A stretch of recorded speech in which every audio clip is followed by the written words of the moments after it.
Police station Amgaon येथे गोपनीय माहिती भेटली की अवैधरित्या कत्तलीकरता जनावरे घेऊन जात आहेत.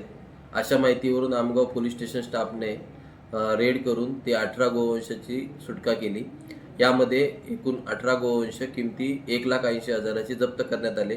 प्रकरणात पोलीस स्टेशनला गुन्हा दाखल झालेला आहे. पुढील तपास आमगाव पोलीस करत आहेत.